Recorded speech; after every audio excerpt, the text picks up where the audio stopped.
ચાલો 3:11 science chapter 7 lecture number 23. હવે આપણે જોવાનું છે એક કણ પર લાગતો ટોર્ક. સૌથી બેસ્ટ સવાલ છે શું બેટા? એક કણ પર લાગતો ટોર્ક. એક કણ પર લાગતો ટોર્ક. કોઈ એક કણ પર લાગતો ટોર્ક જોવાનું છે. ટોર્ક શું છે? પહેલો પ્રશ્ન એ થાય, વોટ ઇઝ ધ ટોર્ક? નવી રાશિ છે.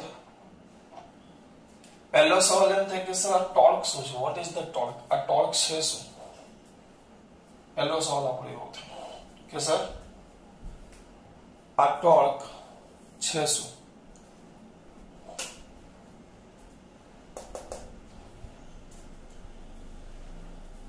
બોલો, ટોર્ક છે શું? The first question is that કે આ ટોર્ક છે શું? જે કામ રેખીય ગતિમાં બળ કરે, દાખલા તરીકે આ છે, વિચારો આ છે માર્કર, એને રેખીય ગતિ કરાવે તમારે આમ નાખવું પડે. જે કામ રેખીય ગતિમાં બળ કરે, જે કામ રેખીય ગતિમાં બળ કરે, એ જ કામ જે કામ રેખીય ગતિમાં બળ કરે, ધ્યાન રાખજો, જે કામ રેખીય ગતિમાં બળ કરે, આમાં જે કામ રેખીય ગતિમાં બળ કરે, આને મારે સીધી ગતિ કરાવો તો આ લગાડવું તો એ બળ થાય, આ લગાડવું એ બળ થાય. રેખીય ગતિ માટે તમે જે લગાડો એને બળ કહેવાય, આ બળ થાય. આને ફેરવવું હોય તો હું આમ ધક્કો મારીશ, આમ. ચાક ગતિ માટે આમ લગાવીએ, આમનો કે આમની ચાલે, આમ લગાવો તો ચાક ગતિ માટે જે તમે આ ફેરવું તો ચાક ગતિ માટે આ જે જવાબદાર છે ને બળ નો ટોર્ક કહેવાય. પણ ટોર્ક છે શું એ આપણે જોઈએ. ટોર્ક છે શું એ જોઈએ. તો એક કણ પર લાગતો ટોર્ક જોઈએ, એક કણ પર લાગતો ટોર્ક. તો પહેલો મુદ્દો આપણે એવું લખશું કે જે કામ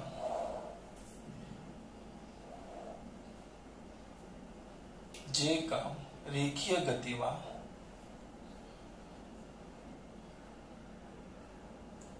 ગતિમાં બળ કરે, તે જ કામ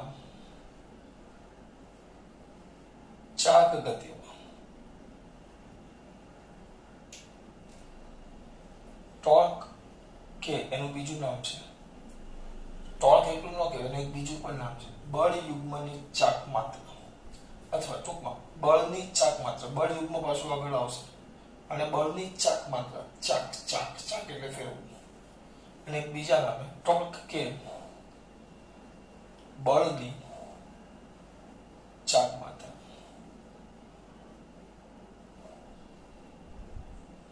ટૂંકમાં જેમ આપણે સ્થાનાંતર રેખીય ગતિમાં તો કોણીય ગતિમાં કોણીય સ્થાનાંતર, આ બાજુ વેગ તો કોણીય વેગ, પ્રવેગ તો કોણીય પ્રવેગ, તો આ બાજુ બળ તો આ બાજુ ટોર્ક. બસ આપણે ટોર્કની જ વાત કરીએ છીએ. રેખીય ગતિમાં બળ તો ચાક ગતિમાં ટોર્ક કે બળની ચાક.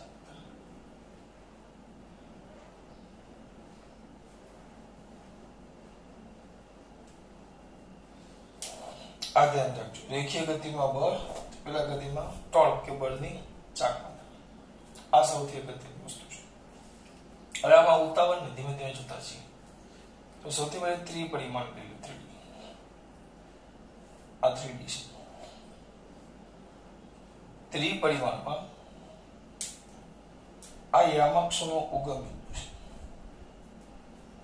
ત્રિપરિમાણમાં આ યામાક્ષનો શું છે બેટા? ઉગમ બિંદુ. એક કણ છે, આ કણ P છે, જે કણનો સ્થાન સદિશ આમ છે,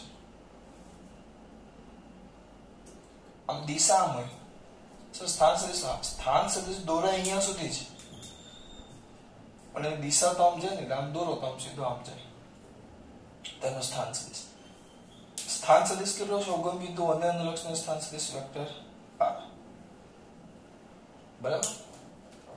હવે આ કણ પર લાગતું બળ વેક્ટર F1 છે. આ બળ વેક્ટર F છે.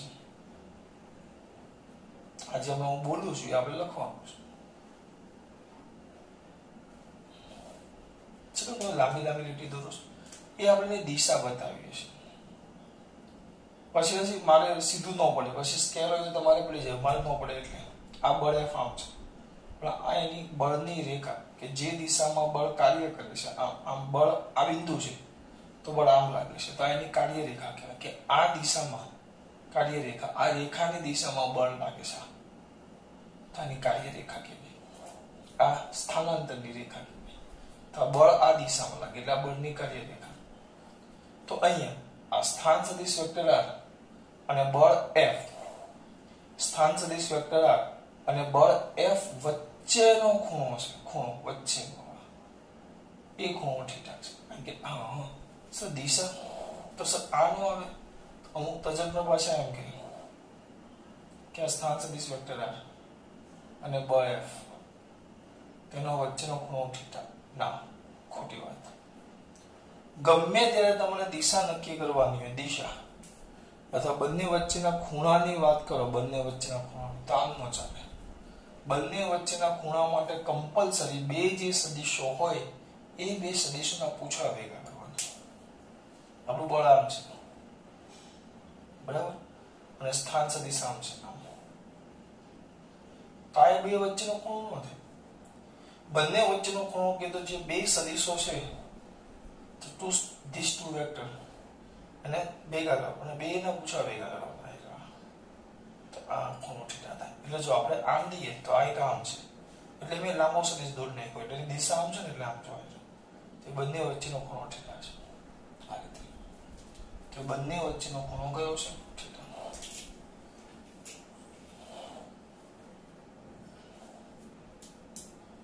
અને આ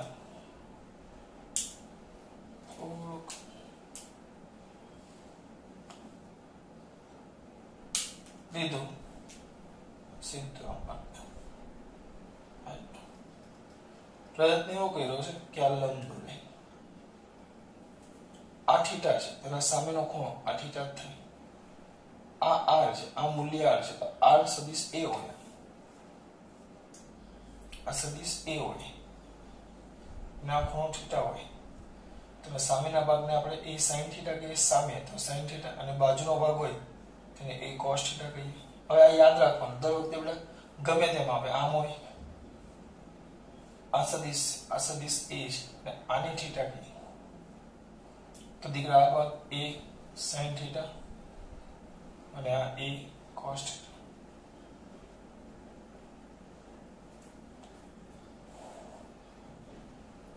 નો પડી. આ A sin થીટા અને આ A cos થીટા. સામેના ખૂણો ખાસ ધ્યાન રાખો, બરાબર.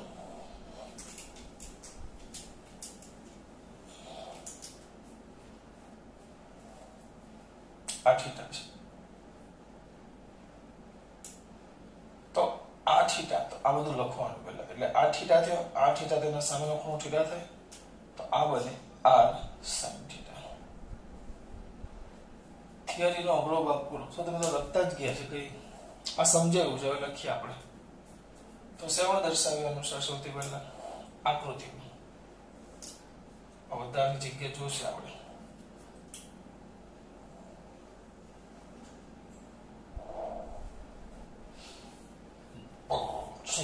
તો આકૃતિમાં દર્શાવ્યા અનુસાર ત્રિપરિમાણ x y z દર્શાવ્યા મુજબ ત્રિપરિમાણમાં યામાક્ષોનો ઉગમ બિંદુ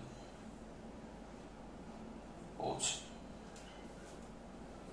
આ જે ત્રિપરિમાણ છે એમાં યામાક્ષનું ઉગમ બિંદુ કયું છે? O છે. O ને અનુલક્ષીને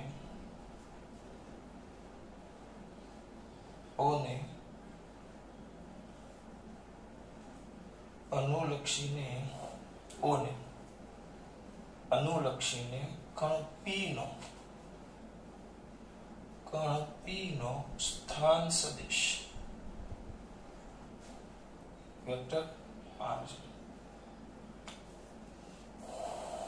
O ને અનુલક્ષીને કણ P નો સ્થાન સદિશ વેક્ટર કેટલો છે? r છે. આકૃતિમાં દર્શાવ્યા મુજબ ત્રિપરિમાણમાં યમકનું ઉગમબિંદુ O છે. O ને અનુલક્ષીને કણ P નો સ્થાન સદિશ કેટલો છે? આ વેક્ટર r છે. સ્થાન સદિશ વેક્ટર r છે. બરાબર.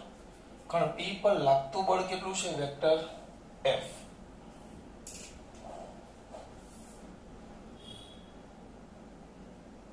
બળની ચાક માત્રા કરે છે.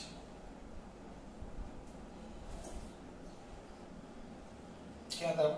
O ને અનુલક્ષીને P નો સ્થાન સદિશ વેક્ટર r છે. પછી કણ P પર લાગતું બળ વેક્ટર F છે. F અને વેક્ટર r વચ્ચેનો ખૂણો કેટલો છે? થીટા. સ્થાન સદિશ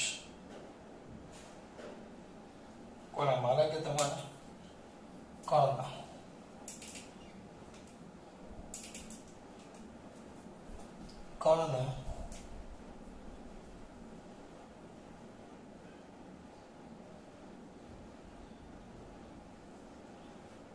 કણના સ્થાન સદિશ વેક્ટર r અને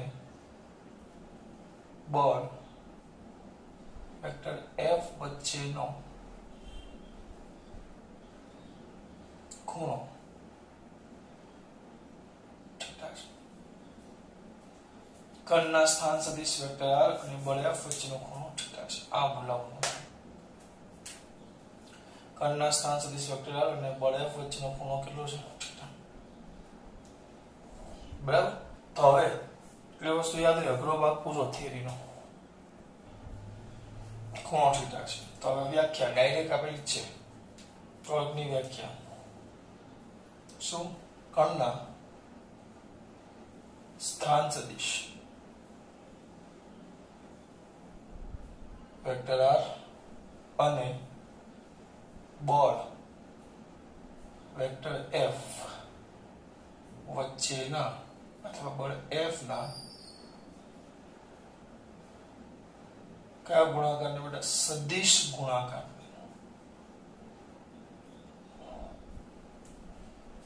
કણના સ્થાન સદિશ વેક્ટર r અને બળ F ના સદિશ ગુણાકારને શું કહેવાય? તે કણ બળનું ટોર્ક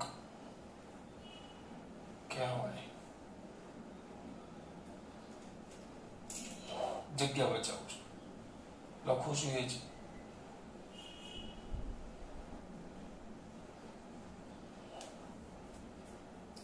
આ તમારી સૌથી અગત્યની વાત. સ્થાન સદિશ વેક્ટર r અને બળ F ના સદિશ ગુણાકાર કણ પર લાગતું શું કહેવાશે? ટોર્ક અથવા બળની ચાક માત્રા. બળની ચાક માત્રા આ મેઇન મુદ્દો છે. તો ટોર્ક, બરાબર. તો ટોર્ક ટાઉ વેક્ટર આવશે, સદિશ ગુણાકાર છે એટલે મળતી પરિણામે રાશિ સદિશ. તો torque tau is equal to vector r cross vector F. Torque tau is equal to vector r cross vector F. કારણ કે આ સદિશ ગુણાકાર કહેવાય. બરાબર. આ તમારું સમીકરણ નંબર 1.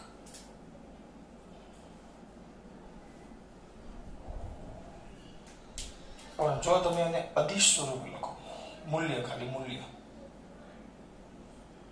તો tau is equal to r F sin theta. કેમ? ક્રોસ કાઢી નાખો. મેં આ જે ક્રોસ હતો વચ્ચે એને કાઢી નાખો. આ વચ્ચેનો ક્રોસ. તો r F sin theta. વ્યવસ્થિત લખો તો F into r sin theta. ખાલી આગળ પાછળ ગયું. F એટલે બળ અને r sin theta એટલે જોજો, અહીંયા જોજો, r sin theta. આ r છે. r sin theta એટલે આ બળ છે. તો આ સંદર્ભ બિંદુ છે. આ સીધું લંબ અંતર છે. લંબ અંતરમાં ખબર પડે? આ બિંદુ છે. આ એક રેખા છે. દાખલા તરીકે આપણો સંદર્ભ બિંદુઓ છે. અને આ તમારી બળની કાર્ય રેખા છે. બળની કાર્ય રેખા કે આ દિશામાં બળ લાગે છે, તો આ અંતર એ સીધું અંતર થાય. આ સીધું અંતર નો થાય, આ ખાલી અંતર કહેવાય કાર્યરેખા. પણ આ બિંદુ P થયા સીધું, આ લંબ અંતર કહેવાય, લંબ અંતર. આ સંદર્ભ બિંદુથી કાર્યરેખાનું આ અંતર કહેવાય, કારણ કે ખૂણો લંબ નથી. જો જ્યારે આ કમ્પ્લીટ લંબ છે આને જો, તો એનું આ લંબ અંતર કહેવાય. આ ધ્યાન રાખજો, આ ખાલી અંતર કહેવાય, જ્યારે એનું લંબ અંતર કહેવાય. આ ભૂલ ન થઈ જોઈએ. એક ખાલી અંતર છે, બીજું લંબ અંતર છે. બળ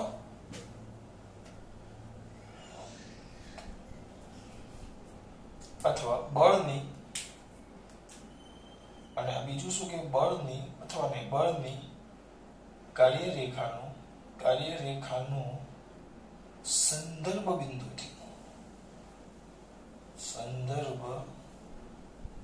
બિંદુથી લંબ અંતર. આ બે વસ્તુ થાય. બળ ગુણ્યા બળની કાર્યરેખાનું સંદર્ભ બિંદુથી લંબ અંતર. આ ભૂલાવવાનું છે, લંબ અંતર. જો આવ્યો, આ થઈ જેને કહેવાશે બળની સંદર્ભ બિંદુને અનુલક્ષીને કણના સ્થાન સદિશ આ અને બળ F ના સદિશ ગુણાકારને તે કણ પર લાગતો. અહીંયા એક વસ્તુ ખાસ, એટલે ખાસ કહું છું કારણ કે આ બધી વસ્તુ સંદર્ભ બિંદુ પર છે. તો શું સ્થાન સદિશ ગુણાકારને ખાસ લખવાનું બેટા, સંદર્ભ બિંદુ O ને, કારણ કે અમુક વાર પછી શિક્ષકો માર્ક્સ કાપી નાખે, અનુલક્ષીને કણ P પર લાગતું ટોર્ક થાય. કેમ સર તમે ઉમેર્યું? એટલે ઉમેર્યું કે સંદર્ભ બિંદુ અગત્યનો છે, ઉલ્લેખ કરવો અનિવાર્ય છે. જો આમ જોવા જાવ તો હું તમને કેવું ન કરું તો ચાલે, હું ચેક કરવાનો, પણ આપણે એવું ન કરે. કેમ અનિવાર્ય છે જો સમજાવો. તમે અહીંયા લખ્યું શું, top down is equal to vector R plus vector F લખ્યું બેટા. ક્લિયર કરો બધું, આમાં ક્લિયર કરો, યાદ રાખવાનું તો 1 મિનિટનું કામ છે. બરાબર. હવે અહીંયા ધ્યાન રાખો, આ સંદર્ભ બિંદુઓ છે. તો આ કર્ણનો સ્થાન સદિશ વેક્ટર R થયો. તમે સંદર્ભ બિંદુ બદલી નાખો. આ ટોર્કમાં R અને F બંને જરૂર છે, સ્થાન સદિશ અને બળ F. હવે હું સંદર્ભ બિંદુ અહીંયા લાવી દઉં, ઓદેશ. સંદર્ભ બિંદુ જ બદલી નાખું છું, તો સ્થાન સદિશ બદલાઈ જાય બેટા. જો આ થઈ ગઈ આદેશ, તો ભલે પછી બળ આમ લીધું, બળ F. બળ F ની પણ સંદર્ભ બિંદુ બદલાય તો સ્થાન સદિશ બદલાય. હવે અહીંયા આ બિંદુ છે, તમે O અને અહીંયા ઓદેશ છે, તો O નો સ્થાન સદિશ આમ થાય, તો આનો સ્થાન સદિશ આમ થવાનું, અને બળ આમ F, તો બંને આ આદેશ અને આ ખૂણો થીટા થશે, તો આ ખૂણો બધું જ બદલાઈ જાય. આ ખૂણો કેટલો થવાનો, થીટા દેશ, તો ખૂણો પણ બદલાઈ ગયો, સ્થાન સદિશ પણ બદલાય, તો ટોપ ડાઉન શું થાય, બદલાય. એટલે આ સંદર્ભ બિંદુ શબ્દ વાપરવો અનિવાર્ય છે, અગત્યનું છે. એની વાતમાં સંદર્ભ બિંદુની વાત કરવી અને કરવી જ પડે, ન ચાલે. તો આવ્યું જો પહેલું, જે કામ રેખીય ગતિમાં બળ કરે તે જ કામ ચાક ગતિમાં ટોર્ક અથવા બળની ચાક માત્રા કરે. લખીને કોના પરથી ત્રિપરિમાણમાં યમાક્ષનું ઉગમ બિંદુ O છે, કણ P નો સ્થાન સદિશ વેક્ટર R છે, સ્થાન સદિશ વેક્ટર R છે, બળ વેક્ટર કયું છે બેટા, એના પર લાગતું બળ F છે, F અને સ્થાન સદિશ વચ્ચેનો ખૂણો થીટા છે. ક્યાં સુધી પહોંચી ગયા આપણે? અહીંયા સુધી પૂરું. જો પછી સ્થાન સદિશ વેક્ટર R અને બળ F વચ્ચેના સદિશ ગુણાકાર સંદર્ભ બિંદુ અને અનુલક્ષને કણ P પર લાગતું ટોર્ક કહેવાય. Torque τ is equal to vector R cross F. this ગુણાકાર τ is equal to RF sin θ, F into R sin θ. F એટલે બળ, R sin θ એટલે બળની કાર્યરેખાનું સંદર્ભ બિંદુથી લંબ અંતર. એ મેં સમજાવ્યું આગળ, આના પહેલા વાત કરી. આ બધું કાઢી નાખો. જો વધારાનું કાઢી નાખો તો થિયરી તમને બહુ ઈઝી લાગે બેટા, પણ સમજવાનું છે. થિયરી નથી ખાલી જોવાની, બરાબર. આને જ કહેવાય સંદર્ભ બિંદુ O ને અનુલક્ષીને બળની ચાક માત્રા. સંદર્ભ બિંદુ ને અનુલક્ષીને બળની ચાક માત્રા. બરાબર આવી ગયું. પણ આમાં અમુકને એમ થાય કે સર આ તમે RF sin θ કેમ કહ્યું? તમે એને બદલી પણ શકો છો, આમ પણ લખી શકાય. જો બીજી રીત છે, આની જરૂર નથી પણ હું લખું છું ખાલી. ક્રમ ઊંધો લખ્યો હોય તો અમુકને એવા પ્રશ્ન થાય, સર મને આ રીત નથી ગમતી, તો વાંધો નહીં આમ લખાઈ જાય. તો આ ટોપ ટાઉન છે, વધારાનું છે, વધારાનું ટાઉન ઇઝ ઇક્વલ ટુ તમે આમ પણ લખી શકો R ઇન્ટુ F sin θ એમ જ લખ્યું હોય તો શું? સ્થાન સદિશ, આ તો સ્થાન સદિશ છે ને, તો સ્થાન સદિશ ગુણ્યા, હવે સમજો અહીંયા જોઈને આકૃતિ અલગ દોરો, પછી પૂછી નાખીશું.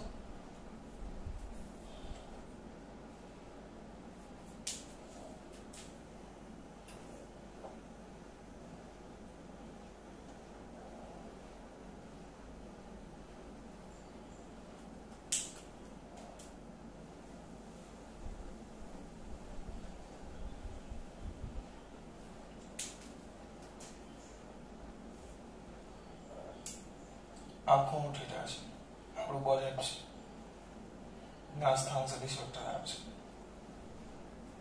આ થીટા.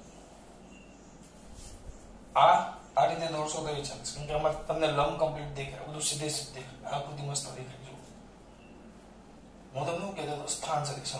હવે એવું કરવાનું, આ થીટા છે તો આને શું કહેવાય, આ આની બાજુમાં છે. હવે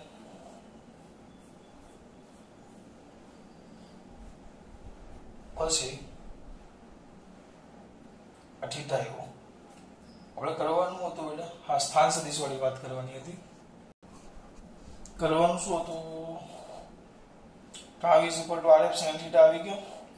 આ સ્થાન સદિશ. હવે અહીંયા જો આ બળ F છે, આકૃતિ ચોપડીમાં કે કશે આપી જ નથી, આ બળ F છે, તો આ F ના આ થીટા છે તો બે ઘટક પડે, એક આમ એક આમ. તો આ થાય F ના બાજુનો, તો F cos θ, તો આ થાય F sin θ. તમારે લખવું હોય તો આ કોનો ગુણાકાર આવ્યો, આ સ્થાન સદિશ અને F sin θ. તો આ જે સ્થાન સદિશ હતો તો એને બળનો કયો ઘટક, સ્થાન સદિશને કેવો ઘટક, લંબ ઘટક. જો આમ છે, આ નથી લીધો. F cos θ તો સ્થાન સદિશની દિશામાંનો બળનો ઘટક એમ લખીએ આપણે, સ્થાન સદિશની દિશામાંનો બળનો ઘટક. પણ આમ છે અને આમ છે, એક આમ છે ને એક આમ છે, તો આ શું કહેવાય છે, સ્થાન સદિશ ગુણ્યા સ્થાન સદિશની લંબ બળનો ઘટક. આ ધ્યાન રાખો. એક કણ પર લાગતું કામ, જે કામ રેખીય ગતિમાં બળ કરે તે જ કામ ચાક ગતિમાં ટોર્ક અને બળની ચાક માપના કરે. તો આ ત્રિપરિમાણ છે, યામક્ષનું ઉગમ બિંદુ છે. હા કે ના, આકૃતિમાં દર્શાવ્યા મુજબ ત્રિપરિમાણમાં યામક્ષનું ઉગમ બિંદુઓ છે. ઓનું અનિરીક્ષણ કણ P નું સ્થાન સદિશ વેક્ટર R છે. જો આમાંથી વાંચીશ તો નહીં મજા આવશે, સર તમે કેમ આમાં આટલું બધું ભાર આપો છો, કારણ કે આના જેવું બેઠું અહીંયા જે ટોર્ક છે એના જગ્યાએ આવશે એક કણ પર, એક કણનું કોણીય વેગ બને એવું આવશે. હું બેઠું જ ચલાવીશ, બેઠું જ 10 મિનિટ નહીં થાય એ થિયરી ચલાવતા મને. નેક્સ્ટ એટલે કે 23 ને તો 25માં લેક્ચરમાં આપણે જોશું. આમ પકાપક ચાલશે, પકાપક. જો રેખીય ગતિમાં બળ કરે, રેખીય ગતિમાં બળ કરે, ચાક ગતિમાં ટોર્ક કરે, અથવા બળની ચાક માત્રા. ત્રિપરિમાણમાં યામક્ષનું ઉગમ બિંદુ છે, કણ P છે, જેનો સ્થાન સદિશ વેક્ટર R છે. કણ P પર લાગતું બળ F છે. બળ F અને સ્થાન સદિશ R વચ્ચેનો ખૂણો θ છે. તો સ્થાન સદિશ R અને બળ F વચ્ચેના સદિશ ગુણાકારને ઉગમ બિંદુ O ને અથવા સંદર્ભ બિંદુ O ને અનુલક્ષીને કણ P પર લાગતું ટોર્ક કહેવાય. બધી ગઈ થિયરી. તો vector τ is equal to vector R cross F. અદિશ એટલે મૂલ્ય લખીએ. τ is equal to RF sin θ is equal to F into R sin θ. તો બળ ગુણ્યા બળની કાર્યરેખાનું સંદર્ભ બિંદુથી લંબ અંતર R sin θ. આ કાર્યરેખા એનું લંબ અંતર એ મેં તમને સમજાવેલું, બરાબર. અથવા એનું લખવું હોય તો R લખવું હોય તો R into F sin θ. R એટલે સ્થાન સદિશ, સ્થાન સદિશ એટલે બળ એટલે ખાલી બળનું મૂલ્ય છે, સ્થાન સદિશનું મૂલ્ય થાય અને f sin એટલે સ્થાન સદિશની દિશા, સ્થાન સદિશને લંબ બળનો ઘટક, સ્થાન સદિશને લંબ બળનો ઘટક.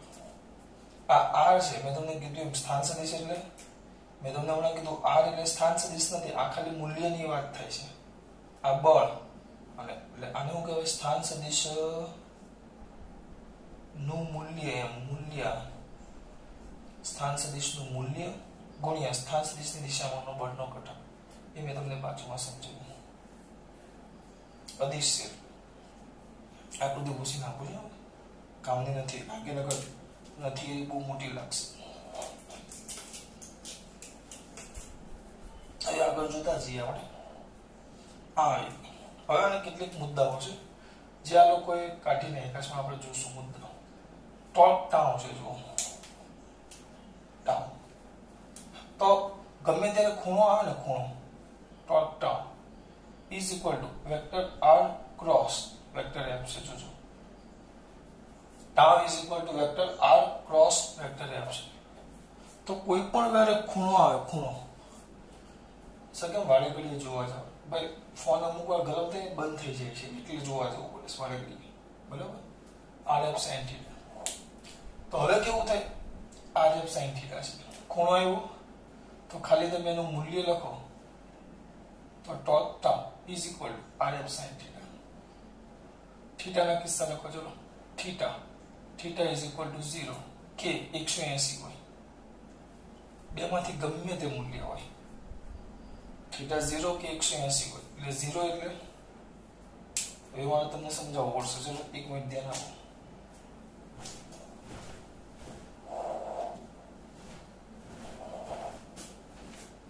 એક જ મિનિટ વંશને બોલાવી દો. જો અહીંયા આવે છે વંશ 2 મિનિટમાં, ત્યાં સુધી આપણે કામ કરીએ. જો ખાલી સમજાવી દઈએ, ટોર્ક થીટા 0 કે 180 હોય તો torque tau is equal two, જો ધ્યાન આપજો, r f ની અંદર કિંમત મૂકો sin 0 અથવા અલગ અલગ લખો. sin 0 0 જ થાય એટલે ટોર્ક 0 જ થાય, કોઈ ટોર્ક લાગે નહીં, ટોર્ક 0. અને એ ન ગમે 180 મૂકીને પણ તમે લખી શકો sin 180, sin 90 એ 1 થાય તો torque tau is equal to rf sin θ, rf sin 180 તો એ પણ ટોર્ક 0 થાય. બંને કિસ્સામાં ટોર્ક 0 થાય.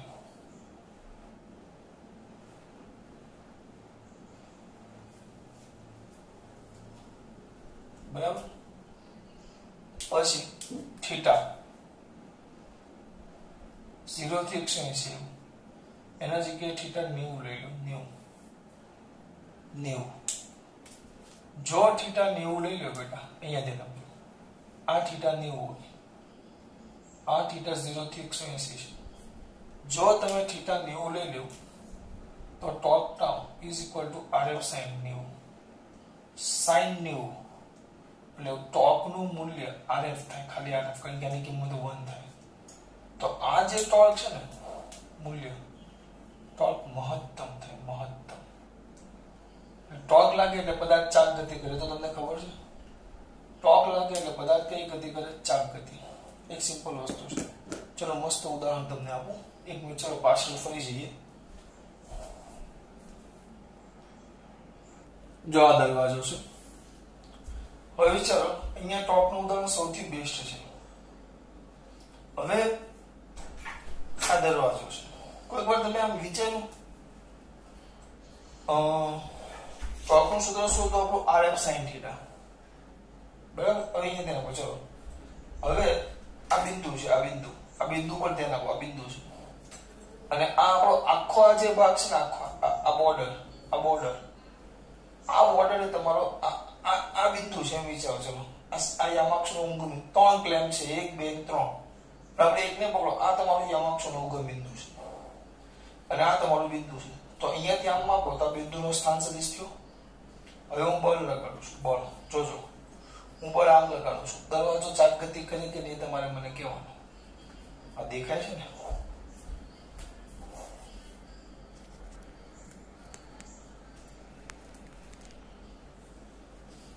જો હું આને આમ ખેંચું છું એટલે આ બિંદુ થઈ ગયો બિંદુ બી, આ ઉગમ બિંદુ ઓ, તો આ એનો સ્થાન સદિશ વેક્ટર આર. હવે હું આને આમ પકડું તો બળ આમ લાગે. જો તો બળ હું આ બાજુ ખેંચું છું, કમ્પ્લીટ આમ જ દરવાજાને આમ ખેંચું છું જોરથી. તો આખો ટીંગાઈ તો ચાક ગતિ કરે છે ના, ચાક ગતિ કરે છે ના. પાણી આપી દો વંશ, ચાક ગતિ કરે છે ના, જો નથી કરતો. કેમ? કારણ કે સ્થાન સદિશ પણ આમાં આવ્યું અને બળ પણ આમાં આવ્યું, તો આ ચાક ગતિ ન કરે. જો સ્થિર એમને એમ જ છે. એના જગ્યાએ હું આમ બળ લગાડું તો કે સ્થાન સદિશ આમાં આવ્યું અને આમાં બળ આમાં આવ્યું, બંને એક જ દિશામાં, તો થીટા કેટલો? 0. થીટા 0 તો ટોર્ક 0, એટલે ચાક ગતિ ન થાય. એના જગ્યાએ હું આમ બળ લગાડું તો એ બાબુ, આમ બળ લગાડું તો ચાક ગતિ થાય ન થાય. કેમ? કારણ કે આ કણ ગણો તો સ્થાન સદિશ આમ છે અને બળ આમ છે, સ્થાન સદિશ આમ છે, બળ આમ છે, બંને વચ્ચેનો ખૂણો કેટલો થયો? 180. ચાક ગતિ ન થઈ જો. હા, પણ હવે આમ લગાડો તો થઈ, આમ લગાડો તો થઈ. કેમ એવું? હા, બાજુમાં બિગડ ચાલે. આમ લગાડો તો થાય, આમ લગાડો તો થાય. કેમ એવું સર? વિચાર્યું કોઈ વાર? કેમ એવું? આમ લગાડો તો થાય, આમ લગાડો તો થાય. કેમ? જો આમ લગાડું તો થાય. કેમ?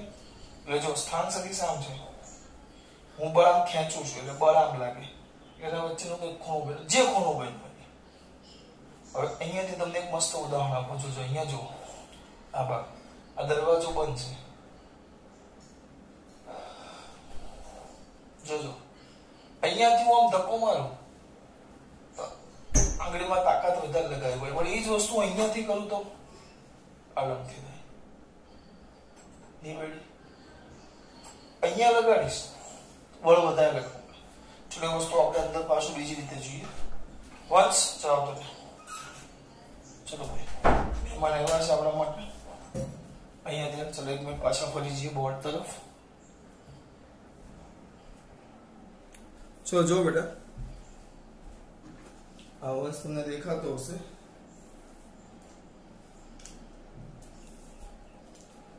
હવે આ જે છે ને એ આપણા માટે દરવાજો મૂકી દીધું છે. આ દરવાજો છે, આ બે ક્લેમ છે. વિચારો, આ ક્લેમ છે, દરવાજો છે. ચલો વંશ, હવે એક કામ કર, મૂકી દે, હાથ લઈ દે, મૂકી તો વાંધો નહીં. ચલો, આ દરવાજો છે અને તારે આ અહીંયાથી આમ ખેંચ, તારી બાજુ ખેંચ તો દરવાજો ફરે છે ના. થોડોક ઉપર ચડી જાય, પેલા ઉપર છે. ચલો ખેંચ, દરવાજો ફરે ના. કેમ? કારણ કે મેં તમને કીધું અવગમ બિંદુ ગણી લઈએ તો આ સ્થાન સદિશ મૂકી દીધું. અહીંયા પકડ, ખેંચ તો બળ ક્યાં લાગે? બળ આ બાજુ ને સ્થાન સદિશ આ બાજુ, ખૂણો 0 થઈ જાય. ચલ ધક્કો માર મારી બાજુ, માર જોરથી તો લાગે ના, કારણ કે સ્થાન સદિશ આમ અને બળ આ બાજુ. એટલે મેં તમને આ વાત કરી છું. તો આ ટોર્ક કેટલો થઈ ગયો? 2 ભાગમાં 0. 90 ની વાત કરીએ. હવે ખૂણો જેમ ખૂણો બદલે ને એમ ટોર્ક અલગ અલગ બદલે. ચલો હવે તારી એક આંગળી રાખ, એક આંગળી આમ આવતો રહે. ચલો ધક્કો માર એક આંગળી, જો ફેરો. કેમ એવું? બળ એક હરખું લગાવ, અહીંયાથી બળ લગાડ. ચાલ આમ ક્રોસમાં ઉભો છે. હવે ધક્કો માર, બળ ઉપર રાખ, આંગળી ઉપર રાખ, ધક્કો એમ લંબ આમ ક્રોસમાં. હવે ધક્કો માર, તો બળ લગાડ્યું છે. હા કે ના પાડ? હા એમ. હવે અહીંયા સામે ઉભો રહે અને બળ લગાડ. તો ક્યારે ઓછું બળ લગાવવું પડ્યું? જોરથી બોલ. પહેલા સ્થાન કે બીજા સ્થાન ઉપર? બીજા સ્થાન ઉપર. અહીંયાથી હું પોતે બળ લગાડું ને બેટા, બસ અહીંયા હાથ રાખते બેટા, બસ એક બાજુ જ રાખેંગે. અહીંયાથી લગાડીશ ને તો બળ વધારે લગાવવું પડે. અહીંયાથી એકદમ આરામથી અમારે ઘરે દરવાજા પર ટ્રાય મારજો, ખબર પડશે. કેમ એવું? એક મિનિટ. કેમ એવું? એનું રીઝન છે બેટા, કારણ કે ખૂણો બદલાતો જાય. અને તમે આમ સીધું હોય ને ત્યારે ખૂણો 90 થાય, ત્યારે ટોર્ક મહત્તમ લાગે. એટલે સરળતાથી આધાર રાખે. ટોર્ક છે, ટોર્ક આમ આધાર કોના પર રાખે ખબર? ટોર્કનો મેન આધાર, એના સંદર્ભ બિંદુ પર જ છે. કયા બિંદુ પર? તારે જોવું તો જવાબ છે. ટોર્કનો આધાર એના સંદર્ભ બિંદુ પર જ છે. હા, અને બદલાય કોની રીતે? તો તમે સ્થાન સદિશ બદલો તો એ બદલાય, બળ બદલો તો એ બદલાય, અને બંને વચ્ચેનો ખૂણો બદલાય તો એ બદલાય. હા, પણ સ્થાન સદિશ તો છે, સંદર્ભ બિંદુ બદલાય એટલે બદલાઈ જ જવાનું છે. એટલે આમ જોવા જઈએ તો આ મૂલ્ય પરથી લખું છું r, f અને sin θ સાથે આ બદલાય. મેં તમને હમણાં વાત કરી દરવાજાની, આ બધા સાથે બદલાય. બરાબર? સ્થાન સદિશ, બળ અને ખૂણા સાથે બદલાય. કોણ? ટોર્ક. એકમ બેકમ લખવો હોય તમારે એનો એકમ. સર ચલો, સ્થાન સદિશ સાથે કેવી રીતે બદલાય? ચલો આ બાજુ ફરી જઈએ આપણે. દરવાજા સામું ધ્યાન આપીએ. જોજો આ દરવાજો છે. હવે હું શું કરું? જોજો દીકરા, અહીંયાથી બળ લગાડીશ તો દરવાજો તરત અહીંયા જો મેં તમને કીધું. હવે હું બિંદુ અહીંયા લઉં છું, એમ વિચાર. એના જગ્યાએ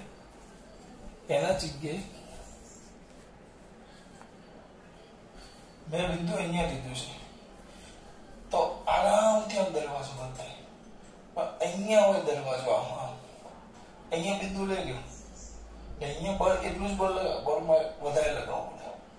ચાલો અહીંયા બળ, અહીંયા હોય તો રમતા બળ લગાડો.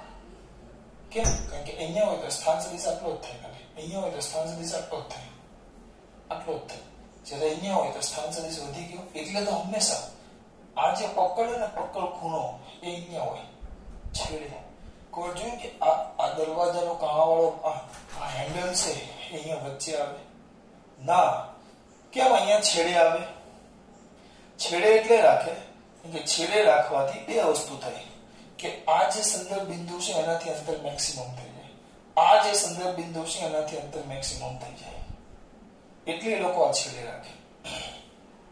ઓ બાળકો, આ જે સંદર્ભ બિંદુ છે એનાથી અંતર મેક્સિમમ થઈ જાય અહીંયાથી, એટલે છેડે રાખે. અમુક એમ કહે કે સર અમારે તો દરવાજામાં વચ્ચે છે. પણ ઓ ભાઈ, વચ્ચે એટલે એ દરવાજા કેવા હોય વચ્ચે? એટલે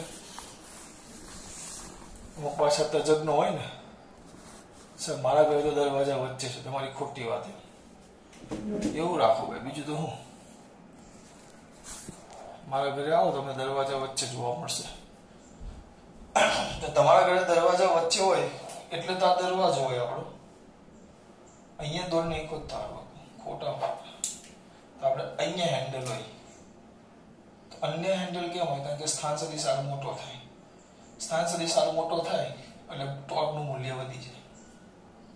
બરાબર? અહીંયા નો રખડી, કારણ કે આ નાનો થાય. હા, અમુક ઘરે કે હેન્ડલ વચ્ચે હોય એટલે પાછા દરવાજો આમ ન હોય. દરવાજો એટલે બે શાખા વાળો હોય, તો અહીંયા હેન્ડલ આ બે બાજુ વચ્ચે હોય કબાટમાં. અને હા, તમે ઉભા રહ્યો તો કોઈ વાર કબાટ આમ સાઈડમાંથી ન ખોલી. આપણે કબાટ આમ હોય ને આમ સીધો કરીને આમ સીધો ખેંચીએ. કેમ આમ સીધો ખેંચીએ? કારણ કે ત્યારે કોણ 90 થઈ જાય. અને બળ વધે તો ટોર્ક તો વધે, એમાં કઈ શંકાને સ્થાન નથી. આ રીતે આટલા સાથે બદલાય ટોર્ક.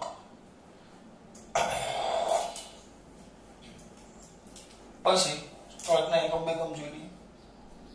તો ટોર્કનો એકમ સૂત્ર પરથી લખશું, τ = Rf sin θ. R એટલે મીટર, આ થાય ન્યૂટન.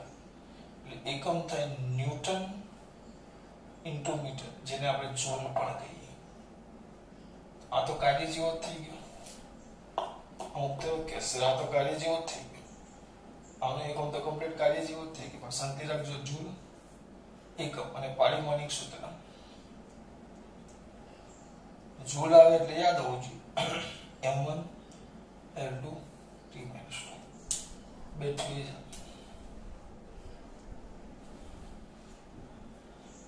હા પણ એક વસ્તુ યાદ રાખવાનું એકમ સરખા પારિમાણિક સૂત્ર સરખા પણ જે કાર્ય છે કાર્ય અને ટોર્કના એકમ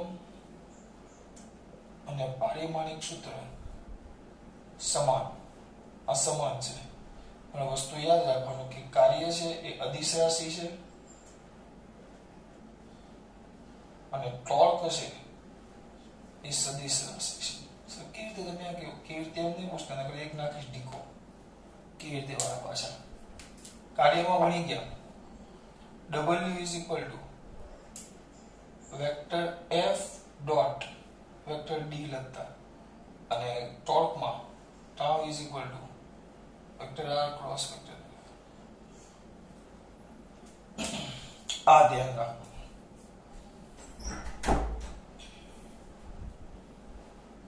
બરાબર આ વસ્તુ મેન છે બહુ બધું ચલાવ્યું આપણે ચોકડીમાં તો આટલું જ આવ્યું છે આ બધું વધારે માર્ક્સમાં હું તમને ચલાવું છું બરાબર થોડુંક આગળ જોઈ લઈએ આપણે હવે અહીંયા ધ્યાન થોડુંક જગ્યાનું કેવડાવે છે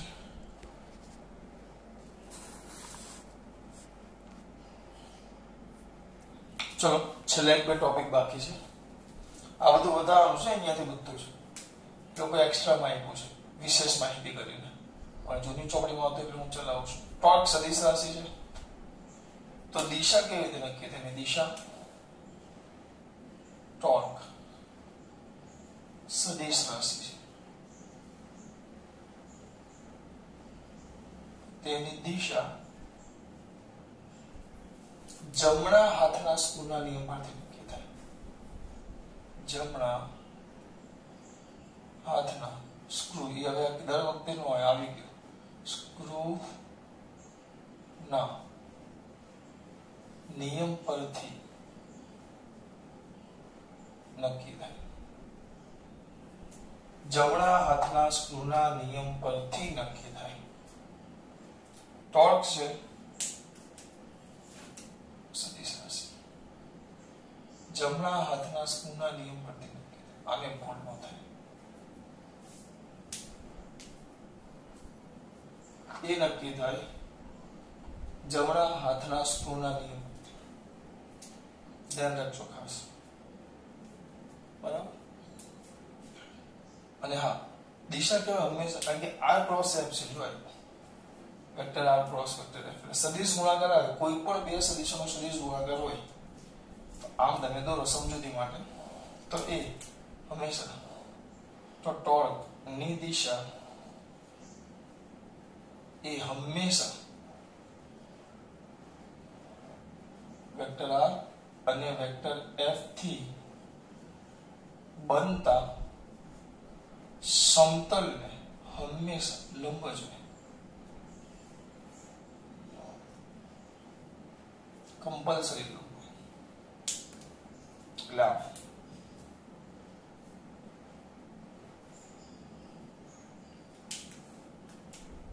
વેક્ટર આર અને વેક્ટર એફ તો ચલો અહીંયા દેખાવો એનું સમતલ એટલે આમ થાય આ એનું સમતલ થાય એ કે દોરવાની જરૂર નથી બાજુમાં સ્ક્રૂ મૂકી દેવાનું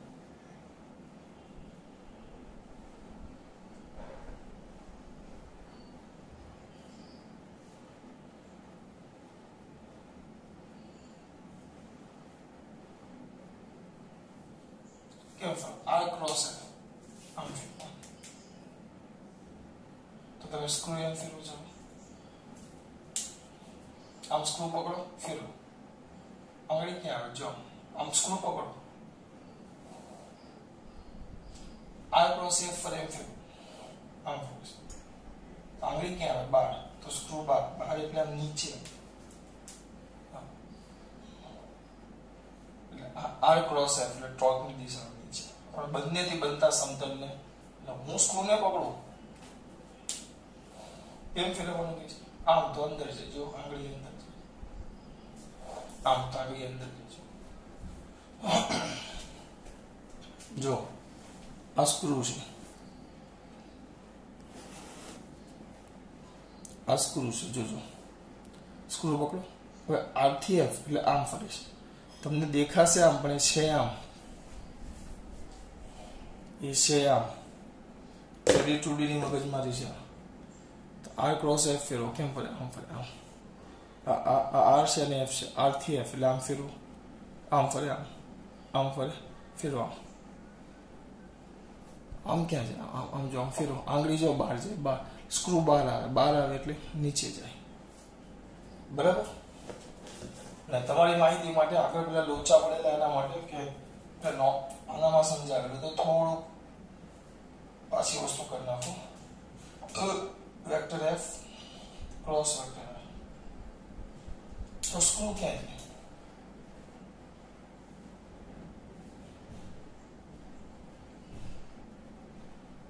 કરો એફ ક્રોસ આમ ફરી, સોરી હવે તો આર ક્રોસ એફ જ કર્યું મારી બોલ, કારણ કે અહીંયા ટોર્કનું સૂત્ર શું છે? Torque tau is equal to vector R cross F. મેં ખાલી અહીંયા બદલી નાખ્યું. હવે આર ક્રોસ એફ સ્ક્રૂ આમ ફેરવો, જેમ ફરે એમ સ્ક્રૂ ફેરવો, આમ ફરે છે, સ્ક્રૂ ફેરવો, આંગળીઓ અંદર છે, અંદર આંગળીઓ અંદર, સ્ક્રૂ અંદર એટલે આમ ઉપર છે, તો એમ દિશા નક્કી થાય. ટોર્ક બંનેને લંબ ઉપર તરફ, ટોર્ક ઉપર બંનેને લંબ ઉપર તરફ અને બંનેને લંબ નીચે તરફ, આ રીતે નક્કી થાય. છ દીકરાઓ બહુ બધું પ્રદક્ષિણા કરાવી. અહીંયા જેમ આટલી મોટી થિયરી નથી. આ જે સમય મેં લીધો છે ને એટલો મોટો નથી. 5 મિનિટમાં થિયરી પતી ગઈ. મેં તમને 45 મિનિટ સમજાવ્યું. બરાબર. તમારે ખાલી એક થિયરી પૂછે, રેખીય ગતિમાં બળ કરે, ચાપ ગતિમાં ટોર્ક કરે, તે પરિમાણમાં યમક બિંદુ O છે, જેની અનુલક્ષીને સ્થાન કણ P નો સ્થાન સદિશ વેક્ટર R છે, P પર લાગતું બળ F છે, F અને R વચ્ચેનો ખૂણો θ છે, સ્થાન સદિશ વેક્ટર R, બળ વેક્ટર F ના સદિશ ગુણાકારને બિંદુ O ની અનુલક્ષીને કણ P પર લાગતો ટોર્ક કહેવાય. Torque tau is equal to vector R cos vector F. બરાબર. cos કાઢી નાખો તો RF sin θ is equal to F into R sin θ. બળ ગુણ્યા બળની કાર્યરેખાનું સંદર્ભ બિંદુથી લંબ અંતર, જેને સંદર્ભ બિંદુને લક્ષને બળની ચાક માત્ર, અથવા તમે આમ નામ રાખો, આને આગળ લાવો, આને આમ નામ રાખો, તો સ્થાન સદિશનું મૂલ્ય ગુણ્યા બળની દિશામાં, સ્થાન સદિશને લંબ દિશામાંનો બળનો ઘટક, મૂલ્ય લખજો. સ્થાન સદિશનું મૂલ્ય, બળનો ઘટક એટલે મૂલ્ય જ થાય. પછી આ વધારે આવશે. આમ કામનું છે, એ લોકો કાઢી નાખો. ટોર્ક છે 3 બાબત બદલા કે બદલે સ્થાન સદિશ બદલે તો બદલે, બળ બદલે તો બદલે, ખૂણો બદલે તો બદલે. ખૂણો બદલે તો કેમ બદલે એ સમજાયું. અને બળ બદલે તો સ્વાભાવિક જ છે. સ્થાન સદિશ બદલે તો મેં તમને કીધેલું દરવાજા વાળા અંતરની વાત કરી. એકમ ન્યૂટન ઇન્ટુ મીટર એટલે જૂલ, એટલે પારિમાણિક સૂત્ર બળ, કાર્ય અને ટોર્કના એકમ અને પારિમાણિક સૂત્ર સમાન આવ્યા. હા, પણ કાર્ય અદિશ રાશિ છે અને ટોર્ક એ સદિશ રાશિ છે, કારણ કે સ્થાનાંતર સદિશ અને બળ F વચ્ચેનો અદિશ ગુણાકાર છે, અને સ્થાન સદિશ અને બળ F વચ્ચેનો સદિશ ગુણાકાર છે.